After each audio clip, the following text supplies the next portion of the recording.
Fala galera, professor Rigueto na área então, para a gente poder passar para vocês a aula, né, que seria nessa terça-feira, dia 17 de março de 2020, e que em razão do coronavírus, em razão da minha viagem, estou aqui em João Pessoa, de frente para o mar aqui, aguardando a audiência que vai acontecer amanhã, no dia 17, né, nós vamos então trabalhar com o nosso conteúdo via canal do YouTube, via esses vídeos que eu vou postando para vocês, beleza? Primeira situação, eu quero que vocês façam, abram o slide que vocês têm, tá? Eu vou postar o slide no material didático. A gente vai lá para o item 6, que é o princípio da fragmentariedade, que nós havíamos abordado inicialmente, legalidade ou reserva legal, anterioridade da lei e retroatividade da lei penal, taxatividade ou determinação, proibição da analogia em mala partem, e aí falamos da fragmentariedade. Falamos que o bem jurídico, né, o direito penal não protege todos os bens jurídicos.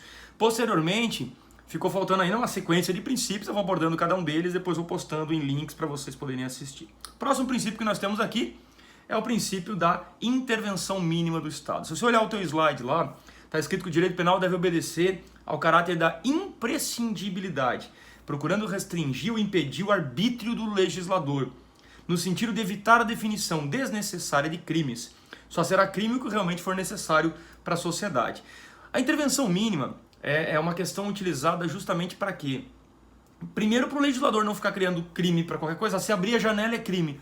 Se a porta permanecer aberta é crime. Não, só os bens jurídicos relevantes é que acabam, na verdade, tendo proteção do bem jurídico.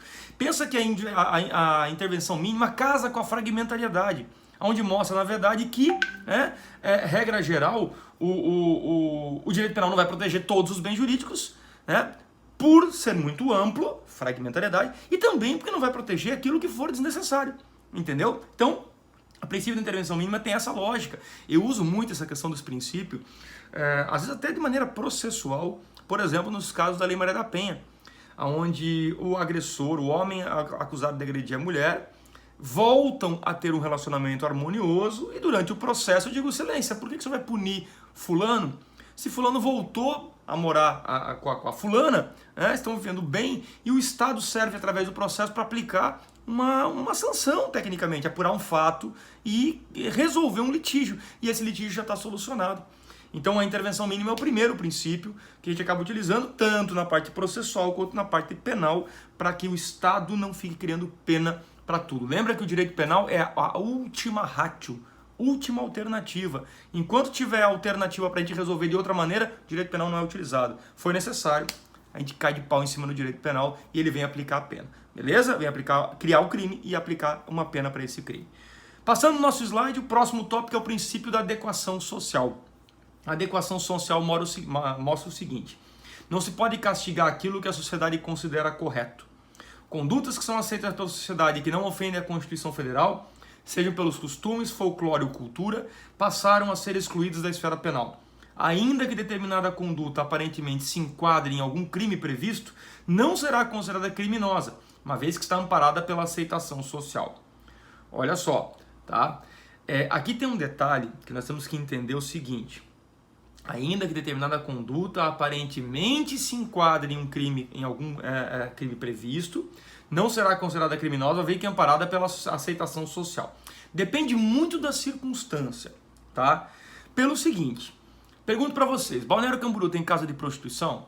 Todo mundo vai dizer, porra, claro que tem, professor, tem um monte de casa de prostituição. Pois é crime. Manter casa de prostituição é crime, artigo 229 do Código Penal. Não pode ter casa de prostituição. Mas tem. E se você for na casa de prostituição, você vai encontrar o que lá? Alvará de casa de show, restaurante. Alvará sanitário, alvará do corpo de bombeiro. Todos os órgãos administrativos de fiscalização do Poder Executivo em si dão alvará para aquela casa funcionar. Mas se você estiver lá frequentando ou explorando uma casa de prostituição, você ainda incorre num crime. Então a adequação social, ela só vai ser positiva para nós quando ela vier tirar aquela conduta da legislação. Ou trazer uma conduta para a legislação, porque nós entendemos que há uma necessidade dessa conduta no crime, como crime. Então não simplesmente, Gueto, mas me dá alguns exemplos aqui. A gente tem a figura do ato obsceno. Em 1940 e 41, nós tínhamos, já dei exemplo em sala de aula, aquela história do sex shop, aquela história da revista pornográfica que tinha uma capa preta, para fechar um plástico preto, para fechar a capa da revista. Passado o tempo, as revistas hoje pornográficas são abertas, a rede social permite isso, e as sex shops têm produtos de sex shop na vitrine. E aí? Então, ó, essa conduta se adequou, não é mais ofensível olhar, né, para um instrumento qualquer, um objeto qualquer de sex shop, mas ainda assim a prática de ato obsceno, olha, se adequou à prática de ato obsceno, ainda é, se eu sair nu na praia, é ato obsceno, tá vendo?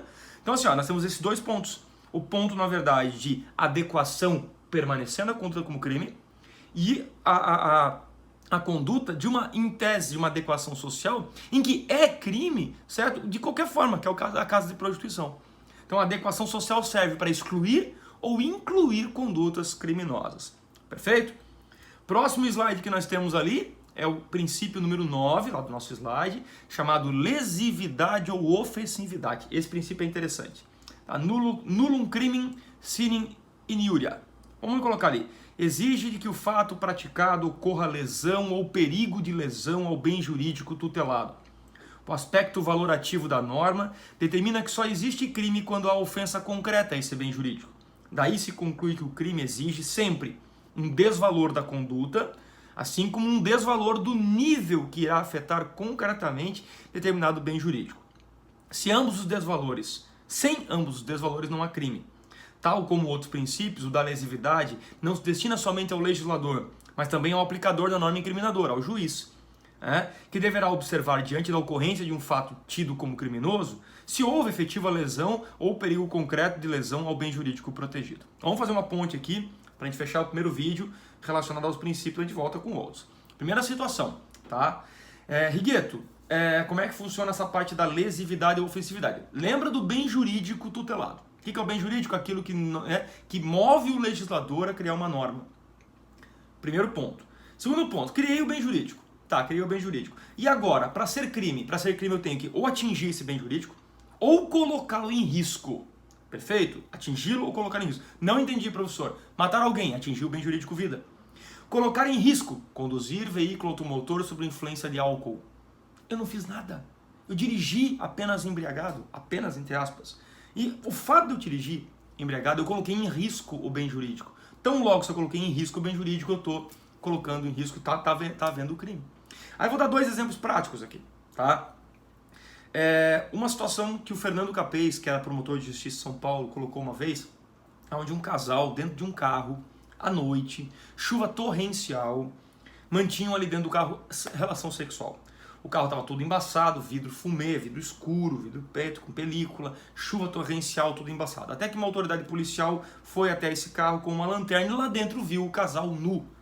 Prendeu o casal por ato obsceno, levou esse casal para a delegacia. Ao chegar no Ministério Público, que é o órgão que acusa, isso dias depois, o promotor de justiça era o Fernando Capês, ele falou, eu não vou processar esse casal. Mas por que não, Rigueto? Eles estavam pelados dentro do carro. O bem jurídico, tutelado pelo ato obsceno, é a moralidade pública.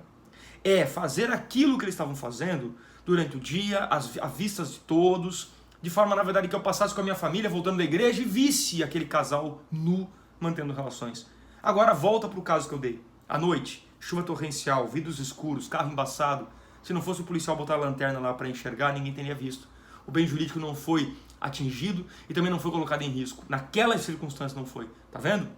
E o segundo exemplo para fechar esse princípio refere-se, na verdade, a um caso que aconteceu em Laguna. Lá em Laguna, um rapaz de 27 anos se envolveu com uma menina de 13. Tiveram um namoro, relações sexuais e tudo mais. E o pai dela descobre e denuncia esse rapaz. Por quê? Porque manter relações sexuais ou qualquer ato libidinoso, diverso da conjunção carnal, ficar sexo oral, beijo e assim por diante, com menor de 14 é crime. Artigo 217A do Código Penal. E ele foi processado e a juíza entendeu que o bem jurídico liberdade sexual, junto com a moralidade, não havia sido afetada. Porque essa menina, na verdade, tinha uma experiência sexual ativa, uma vida sexual ativa. E ela tinha mais experiência que ele. Eu questionei, inclusive, nas audiências, mensagens trocadas pelo casal. E vou relatar aqui para vocês poderem entender. Vou falar das mensagens mais light. Eu perguntei para ela, menina, essa mensagem aqui, ó, bom dia, meu ursinho de pelúcia. Quem mandou? Ela riu, disse, foi ele. E essa daqui, ó, estou com fogo, venha apagar. Quem mandou? Fui eu. Ou seja, um exemplo, né? ela tinha mais conteúdo picante do que ele. Ele foi absolvido em Laguna, o Ministério Público recorreu ao Tribunal de Justiça, por 2 votos a 1 ele foi condenado a 8 anos de reclusão. Nós recorremos novamente ao Tribunal de Justiça, por 5 votos a 4 nós absolvemos ele no Tribunal de Justiça. O Ministério Público recorreu novamente ao Superior Tribunal de Justiça em Brasília, que por 3 votos a 0 condenaram o rapaz a 8 anos de reclusão, porque para eles, menor de 14 anos, não interessa se tem ou se não tem vida sexual ativa, se tem consentimento, se não tem, é crime. E acabou, na verdade, foi preso agora no início desse ano e está cumprindo pena. Então, ou seja, o bem jurídico subjetivo foi atingido, não foi atingido, foi atingido, não foi atingido. Esse é o princípio da lesividade ou da ofensividade. Beleza? Vou fechar esse aqui, na sequência eu volto com outros princípios para a gente trabalhar mais. Valeu, um abraço!